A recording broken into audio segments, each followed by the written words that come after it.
Thanks for coming back to the table. We are talking about art as a movement. Our guests are amazing, just amazing. They just heard from artist Harold Caudillo. He uses Skittles to create elaborate portraits of influential people of color.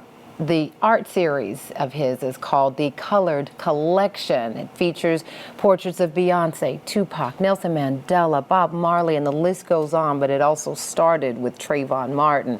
Joining the conversation now is visual artist Tyler Clark. Now, her art empowers Black women and promotes self-love through the use of synthetic hair. Her work captures the attention of stars like Lauryn Hill and Issa Rae and Chloe and Halle Bailey. And her art was even featured on critically acclaimed series, including Blackish and The Chi. You're going to recognize it. Welcome to the show, Tyler Clark. Hello. Hi. I'm so happy to be here. I am so happy to have you here. And I'm so happy to have your pieces in studio. It's a really big honor to have the two of you here. We've heard Harold's story of how he got started. I love that yours starts with a young lady in college just making some creative pieces because you wanted to decorate your room. It sure did. And you were an engineering major. And I was. Tell me more. So art for me has always been something that was very therapeutic. Yeah. So I went to Spelman and Georgia Tech and I studied math and mechanical engineering. So I am not a trained artist by any means. Yeah. But once I got to Georgia Tech, the experience was really difficult and I needed something to help me feel better. And that's when I realized I like art. So maybe I could use this as a form of therapy before I really understood the concept even. Of art therapy. Yes. Yeah. And that's what it was for me. And then my friends would come over and they wanted to buy my art. And I was like, no, this is for me. This is my therapy. This made me feel good on a rough day overnight when I couldn't sleep. And so I created it, It right? was for me, but that's when that light bulb went off. Yeah. And I realized, wait, if people want to buy it, then maybe there's a business here. Maybe that means I should spend a little bit more time building out my skill set as an artist. Yeah, but there was a moment that really made your art connect in a different way that went beyond the art therapy. Tell me the story of the woman whose story inspired you to make her see herself differently. Yes. So her Instagram is Creole Court. And at the time, she went viral for being hurt bae, crying over a relationship. And I felt that because I was dealing with my own, pains and relationships and things like that. And I was like, wait, I think some of our best pieces come out of they do the heartache of relationships that fall apart. I see you nodding your head too, Harold. Yes, they do. And so she had the hashtag at the time of Hurt Bae. And I was like, wait, let's take a spin on this. Because for me, I always want to make something that's painful be something that's purposeful and something that can help heal people's hearts and their pain. So I've made this piece. It's from Hurt Bae to Healed Bae because we're not going to stay hurt, right? We're going to use that as something that's going to catapult us into our next level, our next dimension, and that's exactly what I did.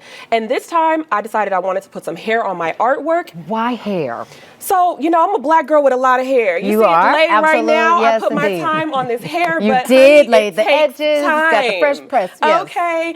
And as somebody who has a lot of hair, I had a really unhealthy relationship growing up with my hair because it was always something that felt difficult and something that took a lot of time and something that wasn't easy to do. Right. But when I was at Spelman, there was like a movement of all of us wanting to go natural. Yeah. And that's when I embraced my own natural hair journey, decided to go natural. So you never wore your natural hair before you went to college? So pretty much... When I was younger, my mom would have me like in braid outs and cute protective styles, but it wasn't until I understood what it was like to go swimming with girls whose hair didn't look like mine.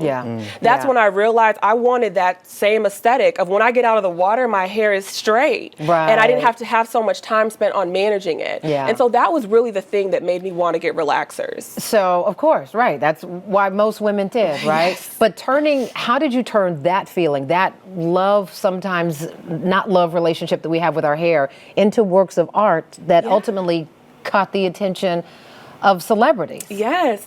I think for me, I really wanted to be known for something in my art because I wanted people to be able to look at my painting and recognize it was me. So I was just digging really, really deep to find that. And I was like, I had to learn how to do my hair. So let me put both of my loves together of art and hair. And I did, and it went viral. It absolutely did. Harold, I see you smiling. Because I love her story, Yeah, and you're friends, right? So your journey's obviously very different. The origin stories are different, but the theme is there. The common denominator of having a passion for telling a story that maybe hasn't been told. What is it that makes you connect with Tyler's story? It's because what I've got coming up, I feel all artists has the same story, like, turning pain into positivity. Yeah. And, just not really looking for the recognition from that, but seeing that you have something and pursuing it. Right. So I love that about her story. For both of you, because you're both, world-renowned artists, right? You're both real humble about it. They're not going to brag about it, but everybody knows, especially art collectors and high-end art collectors and celebrities know your work. Your advice to people who are trying to sort through their gift versus sort through the fame and trying to, because there's painting for wanting to create and then there's painting to wanting to get attention. How do you stay authentic to the work that you're doing and still keep a broad fan base? The best way for me is to just focus on what you're doing and not what you're getting from the outside. Focus on the energy that's coming from within, and not what's coming from outside. Yeah. Like, because you'll get lost and you'll lose yourself. Like, you'll lose your identity if you try to look for attention outside of you. Tyler, how about for you? Ooh, it has to come back to my why, and it has to come back from where did I even get this from? I'm not a trained artist, so all of this came from God. And so that's a really big part of my story, and God is what guides me. And so it's important to have humility because I'm nothing without him, and that's what it comes back to. So I feel like, if somebody wants to go for something like this, it's important to figure out what drives you and stick to that. Yeah. I'm curious, really quick, since you weren't a trained artist, but obviously gifted, did you go to school? Did you learn some techniques? Did you start studying or just let me figure out how to make this 4C stick to this canvas? It's a whole lot of that, figuring it out as I go, but I'm also resourceful. So YouTube University got me together. Another YouTube University. We got so many YouTube University Yes, grads. that's really what I did. I would find tutorials and paint, and then I got a mentor. So I'm really big on that. You got to find people that can help you. Really important. All right, listen, when this conversation continues, we're going to get more advice from Harold, more advice from Tyler, for artists out there, for anyone really just trying to tap into your passion, what it takes to take your passion and your purpose and turn it to the next level. We'll be right back.